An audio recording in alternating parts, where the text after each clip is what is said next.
The Tom Woods Show, episode 532. Prepare to set fire to the index card of allowable opinion. Your daily dose of liberty education starts here. The Tom Woods Show. Welcome to another episode of The Tom Woods Show. I have a feeling you are going to know the guest I have today. I have a feeling most of you have heard of Adam Kokesh, but if you haven't, well, you're going to know an awful lot about him by the time we're finished with our conversation today. Adam's name really goes back to the beginning of the freedom movement spawned by Ron Paul, and that's around the time that I got to know him. Adam was involved in Iraq Veterans Against the War and then became really an activist in his own right. Some of his activism was controversial even within the liberty movement. He's also run for U.S. Congress. He's the author of a new-ish book called Freedom, and we'll have time to talk about that. You'll be able to get that book for free at his website, thefreedomline.com. And, of course, we will link to all this stuff, including the book, on our show notes page for today, tomwoods.com/532. One quick thing to note, we had a bit of a problem with Skype part of the way through, so you'll notice that the audio changes a bit. We had to use a different means of communication, but it still works perfectly fine. But just in case you're wondering what happened, that's what happened. All right. Now we've got all that out of the way, let's turn to Adam Kokesh. Adam, welcome to the show. Thanks so much for having me on. It's been way too long. It has been indeed quite a long time, and I was thinking the other day of just how long it's been. Obviously, I met you through the whole Ron Paul thing, but I can't remember if it was maybe the Revolution March in 2008 that we first met in person? Probably, like in passing, but I'm pretty sure the first time we got to hang out was St. Louis, Missouri Campaign for Liberty Conference. Oh, gee, I don't even remember that. What I remember, I remember being out in Phoenix, Arizona for Ernie Hancock's conference. Yeah. And that was the one where we all went out to Denny's, you remember? Yeah, well, there was that too, and all we got to do was make fun of you for the Austrian slam that you ordered. But and then also I told an extremely embarrassing story that you recorded. I remember that when we were in St. Louis, you were promoting. You were the big headliner intro speaker for Dr. Paul, and it was when Meltdown was still a fresh. Okay, yeah, that's right. Well, yeah, and as a matter of fact, maybe at the Revolution March I saw you. But I don't think, and I remember it was like 138 degrees. I mean, it was unbelievable at that thing. Now, for the youngsters listening, they might not even know what we're talking about. This was an event. Am I right old movement already? Yeah, can you believe we're like some of the, well, not quite elder statesmen, but we're not the young whippersnappers we used to be. But this was with the Capitol building at our back.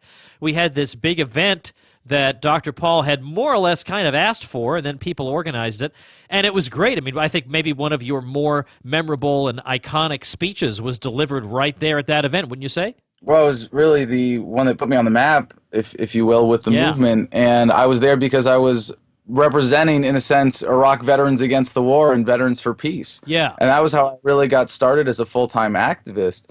And I thought when Dr. Paul was running, the most important thing I could do to support him was represent the message within the anti-war movement. I think we won a lot of converts that way. I think we brought in a lot of new people. And it's funny because right now I am in my trailer where I live in Ernie Hancock's driveway, who was emceeing that event, and he's the only reason I got to speak. And man, this is really like taking it back to the, making me feel like old movement, old hand activist here. But if it wasn't for Ernie standing up to Ron Paul's handlers saying, no, we're going to let Adam on stage, even though Michael Scheuer just took 20 minutes more than his allotted time. And I remember standing there on the side of the stage being so ready for this. I mean, I wrote that speech, started as soon as I found out I was booked for this event, and I worked on it every single day. I wrote to strangers on the subway in D.C. I looked up every single word in that speech in the thesaurus. I had it totally memorized. And then it was like, really? Because Michael Scheuer wants to take a little extra time, I'm just going to get cut. And then Ernie stepped in, and the energy was amazing. There were, at least, the crowd was incredible. I think I lost track while I was giving my speech. I mean, it was only 10 minutes long. I was trying to count the crowd. And some people said it was, 150-something thousand. I lost track at 148,736, and then my speech was over. But it really was an amazing day. Oh yeah, I'll never forget. There are a lot of things from those years that I'll just never forget. And I remember I also saw you at the Rally for the Republic, which was a big thing. I mean, basically nobody had ever done anything quite like that. That kind of political theater with the McCain nomination going on but that very week right down the street. To have an in-your-face event like that was so memorable. Absolutely. I mean, maybe a footnote historically, but absolutely unique in its historical uniqueness. What a tautology! You're absolutely right, and it was really it came, for being there. You know, it wasn't like history was being made in and of itself with the event, but for the people that were brought together by it, you could look around and be like, "Wow, this is a new age. Yeah, this is a new era." It wasn't history so much in and of itself, but it was a marking of a shift that was really starting to occur on a larger scale than ever before. And I think since then, and maybe this is the lesson for all the whippersnappers in the movement listening in today, that you know, there was a time not so long ago, and you really could mark it more or less as before the 2008 campaign, that those of us who felt this way, however you wanted to define that, really felt alone. And then all of a sudden there was this awareness, wait a second, this is a movement now. And that was really critical. And I think people coming in now, you know, you can appreciate that easily with a little historical perspective, but I don't think anybody today gets to experience it the same way that we did. Yeah, it really is true. And you're right that it was maybe more significant for us than for the pages of history, because for us, we were kind of demoralized at that moment because the numbers hadn't been as strong as we wanted. But then we go to this thing, and not only do we look around and see all these many, many thousands of people, but you realize that given that every rental car, every hotel room, everything had been booked for months because of the GOP convention, how the heck did these people get there? You know, so every person in that building has some story, or there was somebody who had some extra floor space and let people sleep. It was, we knew as soon as he decided to do it, and we knew the logistics would be difficult, we knew it would happen one way or the other. We knew people were going to move mountains to make this thing happen. I want to go all the way back to your beginnings, because go ahead. I think 6 or 7 documentaries have already been made about how people got there. Yeah, I know, really. And the thing is, I keep watching them. Like, I absolutely love reliving that. And now I get to relive it a little bit as my kids get older, and they kind of understand who Ron Paul was and what we were all up to. Well, they get excited about it too, and that was great. It's like showing them the Berlin Wall coming down. Like, it's a really, really extraordinary thing. Even though I've talked to you quite a bit, and we've been in a lot of the same events, I actually know, and I supported your congressional campaign, I know surprisingly little about your initial story. I mean, obviously, you fought in Iraq, and then something changed. So who were you on the eve of that war? What was going on in Adam Kokesh's mind? Well, we've kept my story as much of a blank slate as possible for obvious political purposes. No, I appreciate that, and I think in my activism I really have, you know, done my best to make it not about me, and I think it's an important part of our movement's mentality. The paradigm shift is that it's really not so much about worshiping personalities or appeals to authority. You know, it's about finding that truth for yourself. So I just, you know, present myself and my story in a way to be the most effective guide in this. But if you want to peek under the hood and really get the backstory on me, it's not that complicated. I was born in California in the Bay Area, grew up upper middle class in a nice neighborhood, went to good schools, and my parents went through a really nasty divorce when I was 10 and my brother was 8. And it was the sort of defining event of my childhood, I suppose, you know, orienting me towards authority, as so many of us are through our experience with our parents. But also my parents, you know, gave me a good, healthy, intellectual disdain for authority as well. With my mom growing up, driving to school and wherever every day, the choice in the car was either music was either oldies or classical, and I always chose oldies. And I think I really grew up with the spirit of the 60s, if you will, through the lyrics, through especially listen to Beatles songs, really ingrained in who I am. And she taught me about the 80-20 rule, and really just sort of, she's a former Canadian, has dual citizenship now. My parents met in college. She was at Wellesley, he was at Harvard, and she had a green card for a long time, and now dual citizenship. And it's funny because she had to pass a test, and this was only a few years ago, to get her full U.S. citizenship. And it's questions that most Americans on the street don't know about America that she had to answer for this thing. But anyway, my father grew up on a ranch in Wyoming, and he just always told me about how he was able to be smarter than the school system and how to deal with his teachers, where he could just sit in the back of the classroom and read books as long as he passed the tests. And it was he graduated from Harvard in 3 years. My dad is a super smart guy, just a ridiculous amount of horsepower, and he graduated Harvard in 3 years, had a full ride before that, full ride to Culver Military Academy, and then Harvard Business, and then Bolt Law, which is the law school at Berkeley, which at the time was number 4 in the country. It's still up there now. But for people who don't know law school rankings, Bolt Law is really renowned up there. And, he started a venture capital firm, and just seeing how he managed that and how he managed the relationship with government certainly informed me. He was vaguely conservative. My mom was vaguely liberal, but both in ways that they've been easy to convert, if you will, to bring to libertarianism, where it was more of a subtle intellectual process for them than any kind of psychological divorcing from authoritarianism or authoritarian personality. They definitely got, raising me by the enlightened standards of the age. I wasn't spanked or anything. I was reasoned with as a kid. I think that was essential. I got kicked out of a high school. I got kicked out of a boarding school in Colorado, Fountain Valley School, Colorado Springs, and was for possession of alcohol. Ended up at Native American prep school. And it was partly because my dad knew the headmaster and thought it would be a good experience for me. With 63 students, I was the only white kid to have ever attended the school that is now shut down.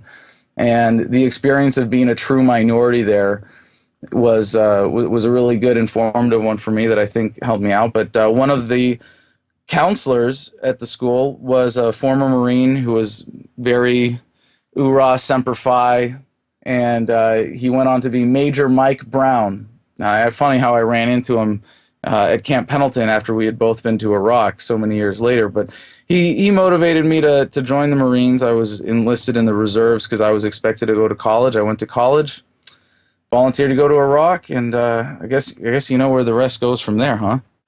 Did you get a master's degree? Am I remembering that right? Most of one. It's never too late to drop out. Don't let your schooling get in the way of your education. After the Marines, after I got in trouble there and spent a year at Camp Pendleton for bringing a pistol back from Fallujah in 2004, I moved to D.C. to get a master's in political management. I had originally been majoring in government. The school I went to for undergrad is Claremont McKenna College, CMC, in Claremont, California. It's funny, when I say that fast, I wonder if I have a speech impediment, because a lot of people go, "Oh, Claremont, what? Where?" I've actually been to Claremont McKenna. I know what you're talking about. Yeah, no. So they have this reverse snobbery of, they have like one of the best political science departments in the country, so they call it the government department. And I kind of wimped out. I got really interested in psychology. I went to Iraq and came back, and I didn't want to. I was like intimidated out of politics in a really weird way. And then after enough of, my personal experiences, getting in trouble with the police, bringing a pistol back, everything I went through with the Marines, I guess I was in a different mindset, and I was ready to, I hate to use the cliche, take the bull by the horns, but I think that's what we are doing as a movement, in a sense. What we do as activists when we see a potential better way forward for society, it's really easy to sit on the sidelines and say, well, someone else will take care of that. Well, someone else can deal with that. Well, we'll figure it out eventually. And it's like, no, from a purely capitalist self-interest perspective, like, you have an opportunity to provide value to the world, and maybe it comes with certain risks, but if anything, it makes it all the more incumbent on you to analyze those risks coolly and objectively without any of the emotional pressures that others would have exercised upon you by the state or the status quo or the momentum of society itself to keep you in line.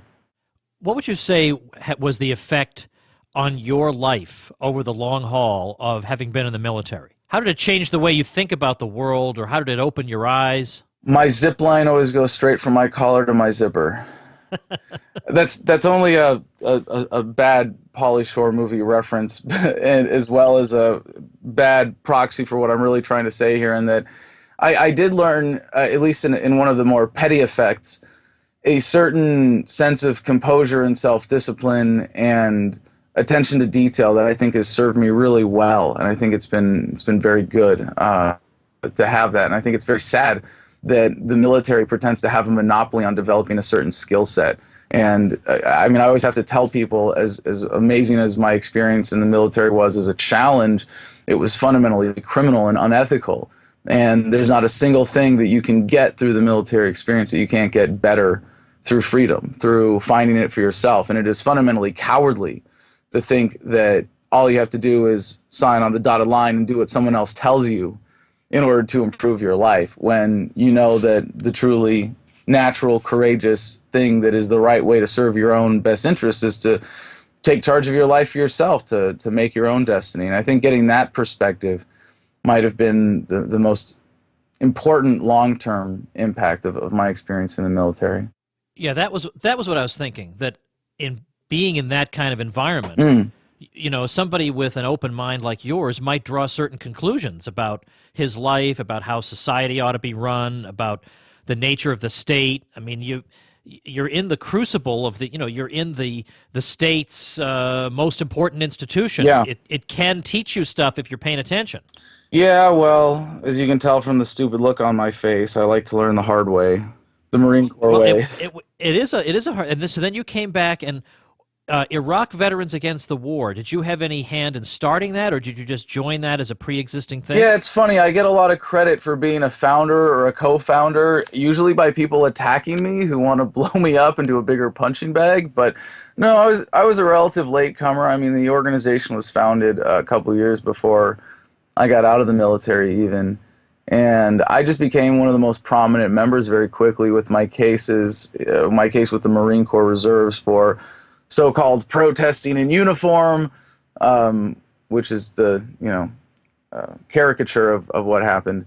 But for all my civil disobedience activism around D.C. when I was getting started, and then that case which made me a national story for a week or so, and then everything I did and becoming a board member and being a committed, prominent part of the anti-war movement. And it's, if I may, it's really sad to see now how and maybe now it's an old thing to harp on, how the anti-war movement was revealed to be more of an anti-Bush movement and an ideological movement than a truly principled movement, even for the people who I know and got arrested with, and some of the women in Code Pink who are really, really great people, and really doing amazing things beyond the average member of society, so to speak. But that it was revealed as such was a major disappointment for me. Similarly, and maybe this would be more interesting for us to share our historical perspectives on with our movement, is that there was that time around Dr. Paul's 2008 campaign and not so much in 2012 where the movement was surging. And now I describe the movement as people who can articulate freedom as a principle and at least attempt to apply it consistently. And that in America, of 320-something million Americans, there are about 1 million of us.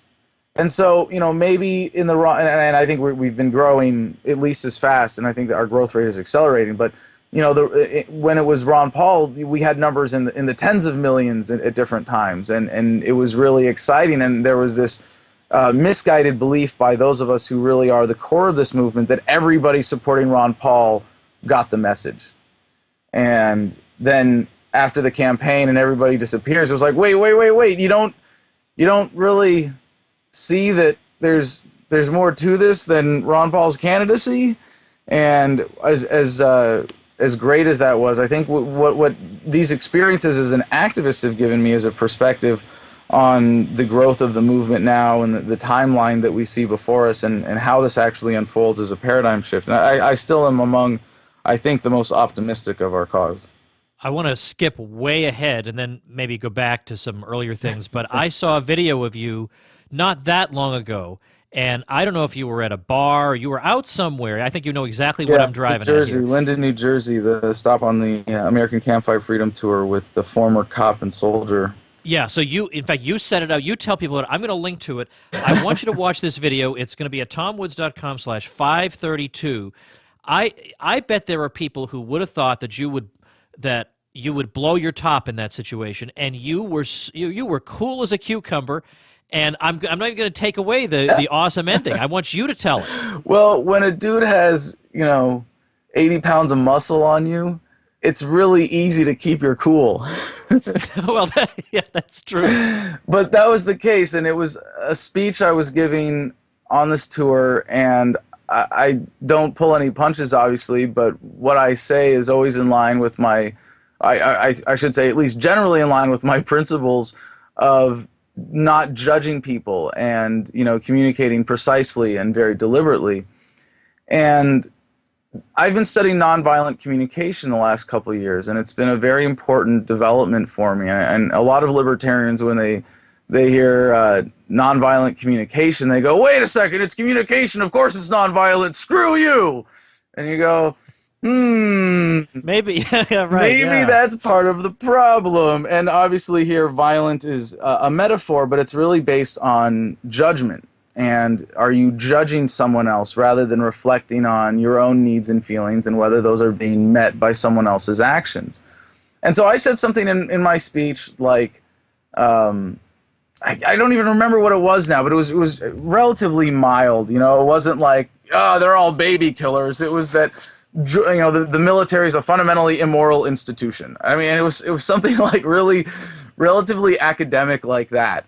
And this guy who was a server at the bar was coming down and delivering food to people who were listening to my speech.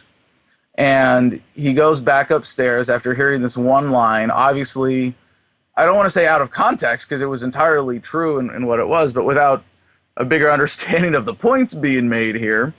And he goes upstairs and tells his buddy, and he comes down at the end of the speech and just says, if you have anything bad to say about the military, we need to talk outside. And I just said, no, we can talk here.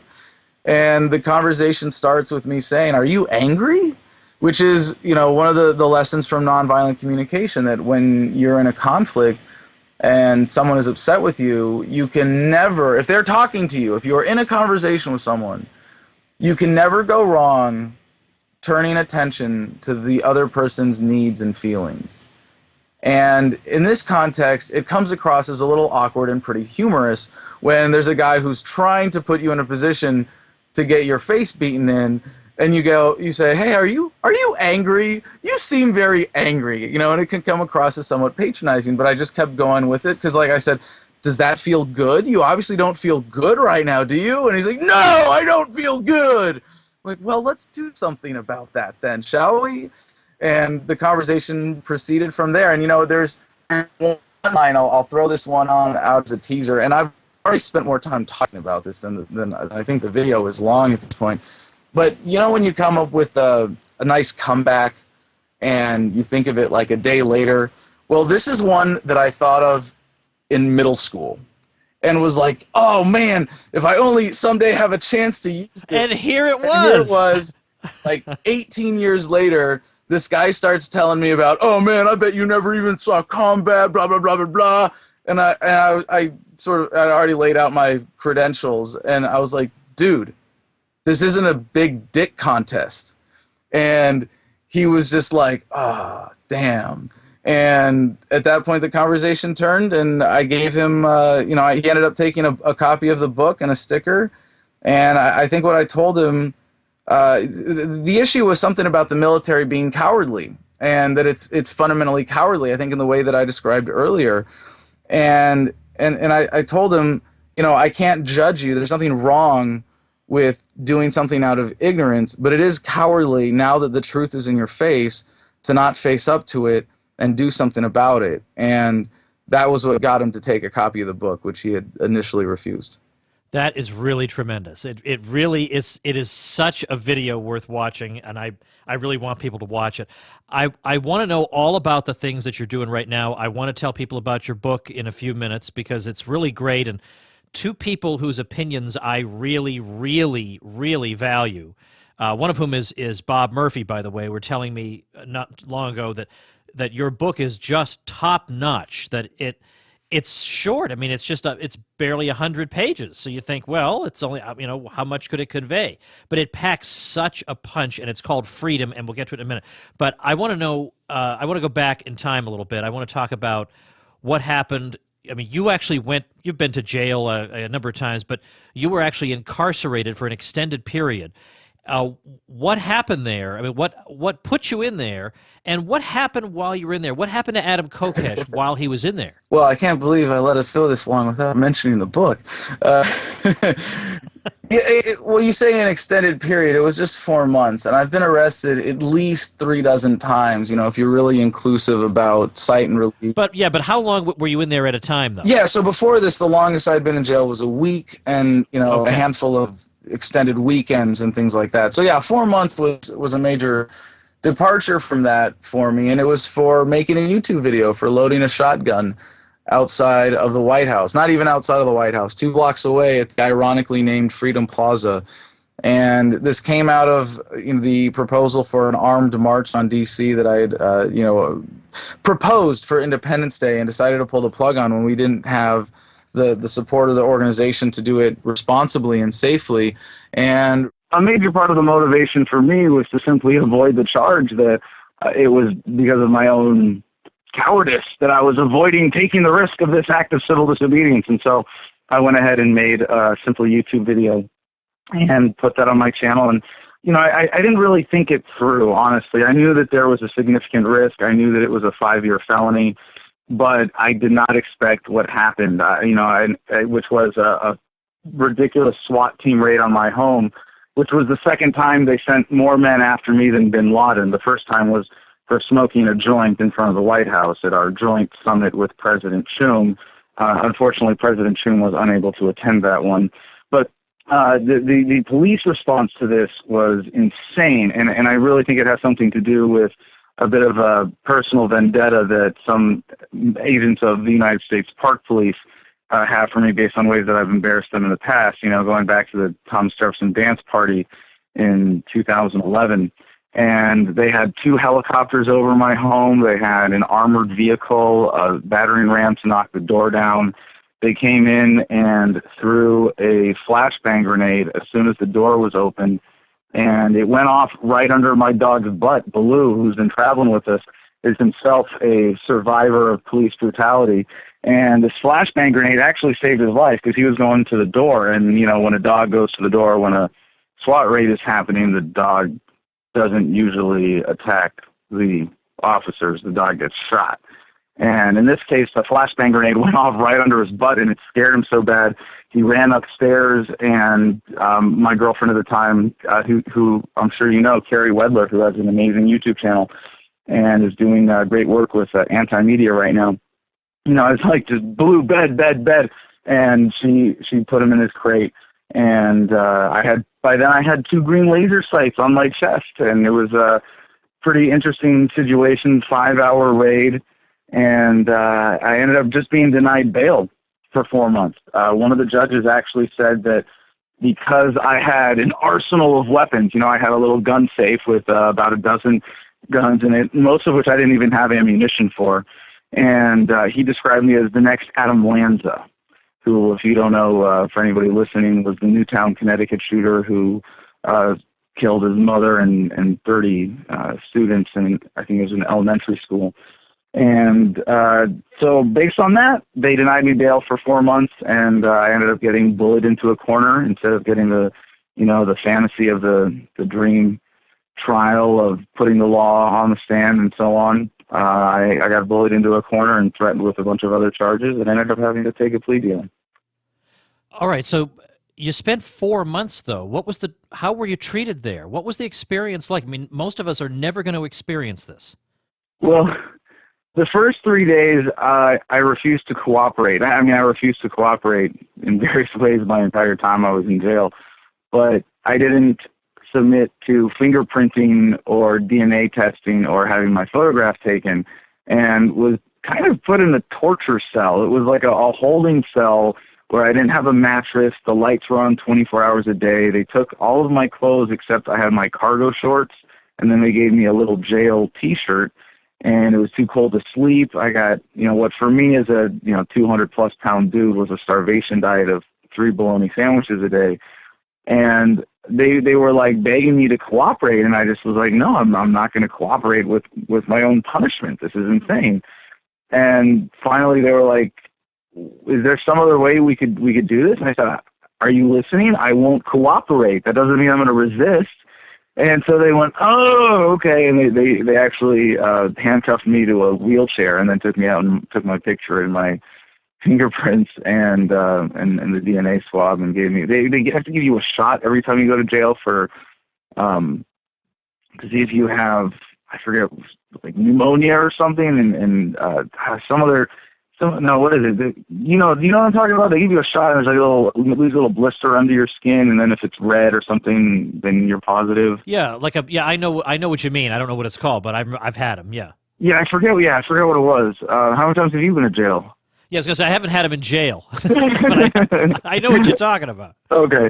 Well, they do it. It's funny. They do it to you like, every time you get fully processed, at least every time I've gotten, when I did a week, when I did a full weekend, I got all that treatment. And so then I was in the Fairfax County Jail for 17 days total. And when that was resolved and I was released there, I was transferred to federal, or I guess D.C., technically not federal custody, with the Park Police, and transported there. And I thought, okay, this is just going to be another process, and then I'm going to get out in a week or two and everything will be back to normal. But they just kept denying me bail, hearing after hearing. And at the first one, you expect like, okay, they're going to hold you over the weekend. Okay, they're going to have a proper hearing. But, it was just like out of a movie scene, just some really old, cantankerous judge who, just had a really negative, dismissive attitude and was like, you might be the next Adam Lanza. We got to deny you bail. Sorry. It didn't even say it like that. It was just, and it was then one hearing after another like that. And then I take a plea deal and now I'm okay. All of a sudden, if I take a plea deal and admit that I'm wrong, now I must not be crazy. I'm safe for society to be exposed to. It's just the logical inconsistencies of our legal system, when you see them up front and you experience them in your own life, are something else. Now even it does give me a better perspective every time, you hear about someone's life getting ruined, reading the news. And everybody knows about this to one degree or another. You've got the parking ticket that was one less load of groceries for your family this month, or whatever the case may be, that so many people are sort of ashamed of. We see now, just as part of the texture of modern statism, that everybody has some story, and everybody has something, maybe to a different degree, but there's something about suffering under arbitrary authority that is starting to bring people together and really changing the awareness. So for me, after 2 months in solitary, the whole first 2 months was in solitary for my own protection, because this was a high-profile case. I had to, I don't want to say beg, but repeatedly ask the counselor in the jail there to transfer me to general population. And when I finally was transferred to general population, I was mobbed the first day of guys with their hands out saying, hey, saw you on TV, loved your stuff, and a little shotgun clip, was getting played over and over again on local TV news, and they always got that in jail, and they all knew who I was by the time I got there. And generally, except for the legal uncertainty and the back and forth and, being in solitary, which I really didn't mind that much. I refer to my time as a government-induced, taxpayer-funded spiritual retreat. I enjoyed the challenge of it, but it really wasn't that much of a challenge. When I was getting piles of fan mail every day, like once I got settled in after a couple of weeks, and my address got out there. Every time the guards would come by my cell, they'd be like, wait a second, who's this guy? So the guards all knew who I was, and they at least tend to follow the rules around a guy like me who's recording podcasts over the jail phone when they all wear name tags. And every chance I got, I would call the guard over to my cell, whether they were doing mail delivery or walking through for checks or meals or just to flick the lights on and off to bug people in the middle of the night. And I would just say, hey, I have something important to tell you. Can you come here, please? And I would call them over to the little window slit in my cell door, and I would say, you're a free, beautiful, independent human being. You should never let anyone tell you otherwise. Have a great day. And some of them you could appreciate it, but most of them you can predict the response, and for them to go, how the heck is this guy on the inside of the cell happier than I am on the outside? Just to feel that contrast and realize the importance of mental freedom and emotional freedom. And this is something that's included in the book that I was a little apprehensive to include at first because I wanted the book to be absolutely irrefutable and to be the most concise way to get people passionately on board with the message and see the objective of a stateless society as clearly as you and I do. And we talk a lot in this movement, or at least in the past, we've talked a lot about the negative effects of government propaganda. And we seem to be very comfortable and open talking about how government wants us to be afraid. They want us to fear outsiders. They want us to fear our neighbors. They want us to see government as this, all savior, parental figure. And it seems that until recently, at least, we've been much more uncomfortable talking about the flip side of this. And it's very important as it relates to nonviolent communication and respecting our own will, our own feelings and needs and desires, and what it means to be a fully actualized human being, to be emotionally free, to be able to live by our own guide, our own intellect, rather than by the bullying or the expectations or whatever other external manipulations from others there may be. And as much as we will fail always to perfectly control our external environment, our internal environment is entirely our choice. And we sacrifice our freedom. We voluntarily give it up when we submit to the emotional manipulations of others. Anytime we allow someone to choose for us how we are going to be. And when you realize that freedom isn't something to be pursued and beaten over the head with a club and dragged home to your cave to enjoy forever and ever, and we seem to have been misled by the very phrase, life, liberty, and the pursuit of happiness. No, freedom is with emotional freedom comes the choice of happiness. Happiness is a choice.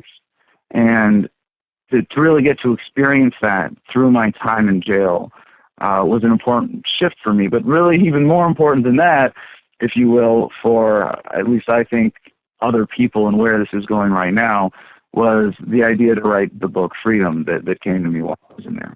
So you're behind bars and you're writing a book. I mean, I think I would probably do the same thing. Like, you got to do something, but most people don't.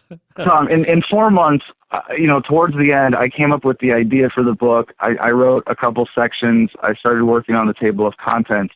During that time, you would have written 3 New York Times bestsellers. Oh, get out of town! No. Let's be fair here. I had an idea for a pamphlet compared to what you do, but it is an important idea, and I don't mean to downplay it at all.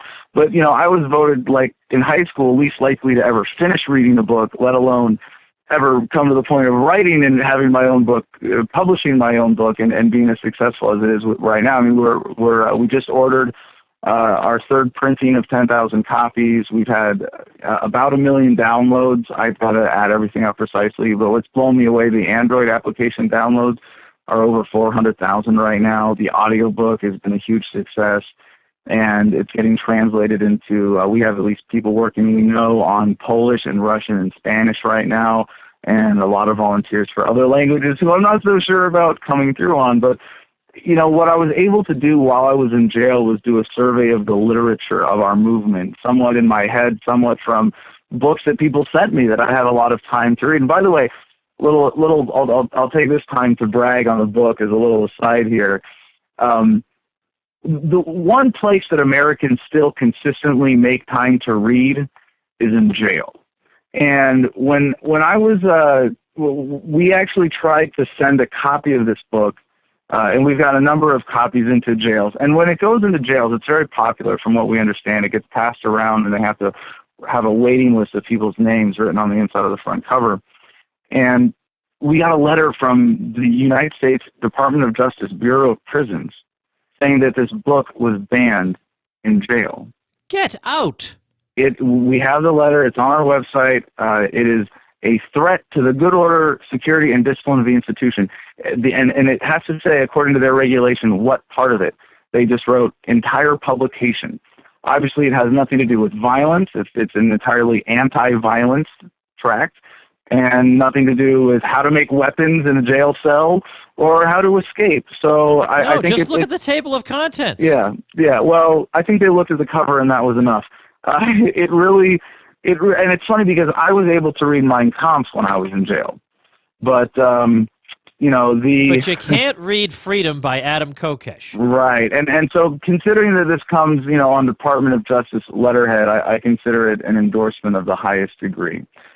So I'm very proud of this, that we've reached this particular banned book status.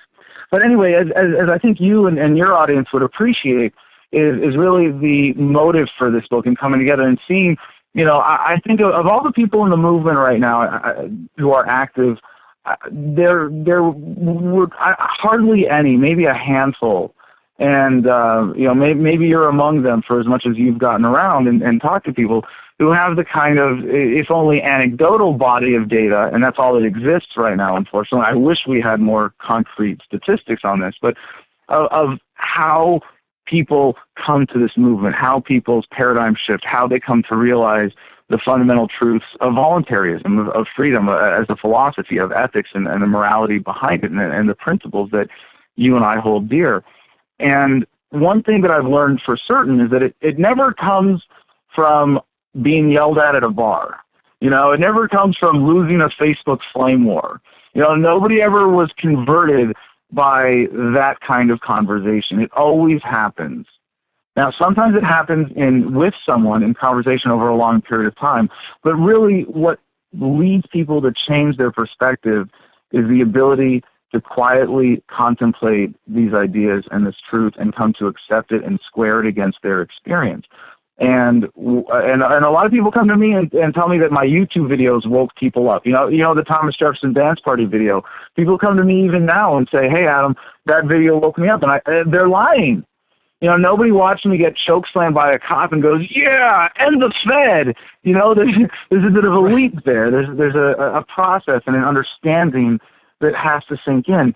So what I wanted to create with this book, because I noticed that for most people, that quiet contemplation, maybe it comes from YouTube videos, and there's the joke, what's the difference between a statist and a libertarian? About 6 months. Well, it's accelerating, and now you could say it's maybe a weekend of watching YouTube videos and reading Wikipedia articles. But even then, for most people, it's not that efficient. It takes them a little longer. And what I wanted to do was present what to me was the entire message as succinctly as possible, as true to the principles of nonviolent communication, completely true to the principles of nonviolent communication. The book has no judgment, no opinion, no conjecture, no wishful thinking, no imposition of my own preference even. My name's not in it. I don't use the first person pronoun even till to the very end of the book, and the part about me is a paragraph buried in the back. It's all of the things that I saw I'm just the best rip-off artist in the movement, basically. I took all of your best status updates on Facebook, organized them into chapters, and called it a book. Now that I just won't allow. and incidentally, we all are standing on the shoulders of giants, but that helps us to become even taller giants. We all build on what we learn, but to be able to do that, and first of all, number one, you are selling yourself short in terms of the original stuff that's in here, but also the ability to take all these topics. There's a ton of topics in here. I present them in 100 pages. It's amazing. There's nothing original in there, Tom. I think it's very important to point that out. And it's not just in terms of the intellectual property proposition, but it really is important that these ideas belong to humanity. And my presentation is original. My packaging is original. My wording, my application of principles, my idea. If I had given you the idea for this book and paid you enough, I could have gotten you to write it, and you probably would have done a better job. But I invited 300 people to edit the first rough draft I had as a Google Drive doc so everybody could see the latest version. And, about 100 of them actually read it. And Bob Murphy, as you mentioned, was one of the people I invited. He was one of the best because I invited him to. I said, poke holes in this. I want this to stand up to the most, extreme scrutiny possible. I want you to every word has to be precise and irrefutable so that people can pass this on and stand behind this. And Bob, he had 12 things that he pointed out, and I was like, to two of them, no, that's precise. That's what we meant. And he was like, oh yes.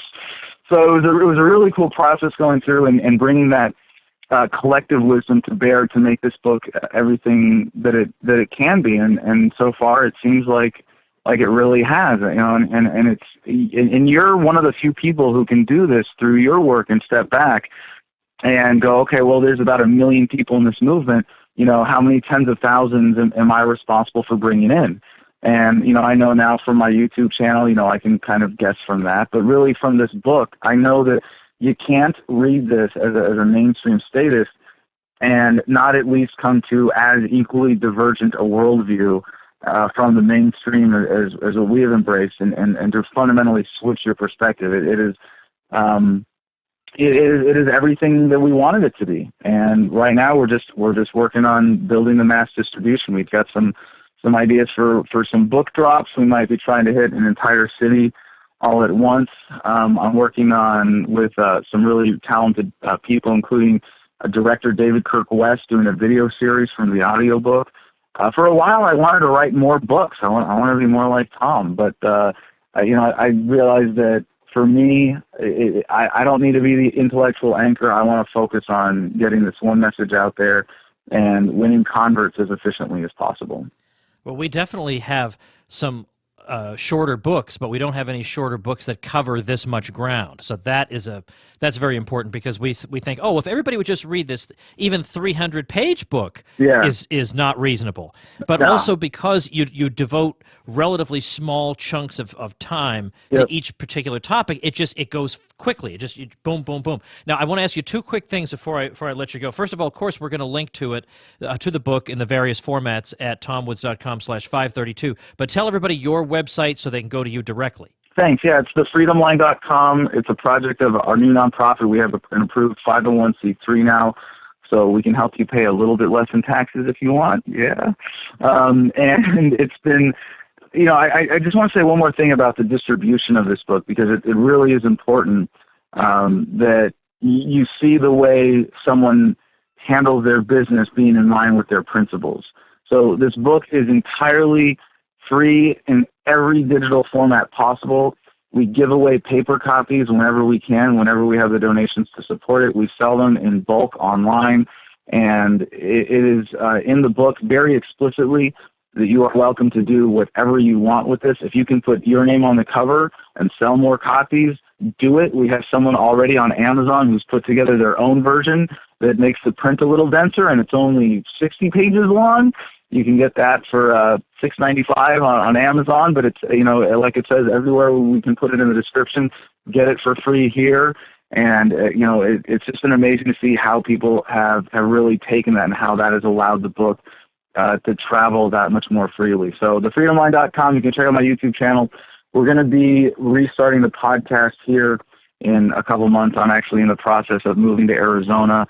I'm in Phoenix right now, in Ernie's driveway, living in the trailer with my fiance. We've been living together for the last year. It's been really amazing, and we just got engaged a couple months ago. So I gotta take care of her and actually build us a house now. I just went to the Earthship Academy in Taos, New Mexico. If anybody wants to check that out, I think homesteading is a very important direction for this movement, for people taking charge of their lives from the ground up and living as consistently as possible by these values. So I'm working on a house that's going to be completely off the grid, self-sustaining, and I think we need part of what we're doing now is showing people the way forward. And if you have a truth that doesn't make you happier, that doesn't make your life better, what business do you have sharing it with other people? And I think right now we see this beautiful evolution within our movement of people taking this message and being happier. It's no longer about being angry or being against something. And that was, a very important reason to make the title of the book just freedom. Who could be against freedom? Who could be against happiness? And it's sad that there still are, and there are people who will need therapy before they embrace this message. But everyone is capable of getting it, and it's an amazing time to be alive, to be a part of this, to see this happening. So if you want to check it out, earthship.com, highly recommend it. But really, homesteading, having the courage to take charge of your life from the bottom up. So one other thing I should say before I go, after we restart the podcast, I will be announcing, at least as things keep building, we're gathering the resources, we're making the plans. I intend to run for president in 2020 on the libertarian ticket on the platform of a peaceful, orderly dissolution of the entire United States federal government over 4 years. And we're going to be getting a big head start on this next February. We're hoping to announce after the new president is sworn in. I should say February after next. And it's you'd be surprised how receptive people are to this message, especially the typical average non-voters who understand that government is largely a racket. If they have it as easy as put to them as, hey, would you be better off with or without the entire federal government? Most of them say yes, and we'd be better off without it. We are on the verge of a major phase shift one way or another, and I have pledged my life because I know that it is what I enjoy the most, and it is how I provide the most value to the world to ensure that we are able to peacefully evolve past this phase of human evolution known as statism, because the end is near, and we get to be a part of this beautiful dance forward for humanity. So, Tom, for all of your work and for everybody who makes your show possible, who makes what I do possible, and who makes this movement what it is, thank you so much. Well, indeed, I share that message of thanks. I do want to ask before you go, tell me in 60 seconds, how is the Adam Kokesh after those four months of incarceration? How is he different from the man who entered? A little wiser and a little more at peace. Well, how about that? So, I mean, let's just say you made tremendous lemonade out of the lemons that you were dealt. Oh, I never even thought of it as lemons. Yeah. Well, that's even all the better. All the better. When you do street theater, as I do, it is so wonderful when government agents willingly enlist themselves in your cast. Yeah, indeed. Well, listen, it's been great to catch up with you. TomWoods.com/532 is where I'm going to link to everything we talked about, including that video. But people should also just go right to thefreedomline.com and also sign up for your newsletter, because you'll be keeping people on top of what you're doing. And I'm on your mailing list, and I can tell everybody he doesn't email me every day. I'm working on it. I've been too lazy. I've been distracted with enjoying life, and I haven't been sending enough emails. Okay, so you're not going to be getting an email every 5 minutes. If you get on that mailing list, find out what Adam's up to. Adam, thanks again for your time today. Thank you. All right, that's going to do it for us for today. Remember, tomorrow Matt Ridley comes back to the show. He's going to talk about the relationship between government and science, and from a pro-science point of view, call for the separation of science and state. Lots of fun. See you then. Become a smarter libertarian in just 30 minutes a day. Visit TomWoods.com to subscribe to the show for free, and we'll see you next time.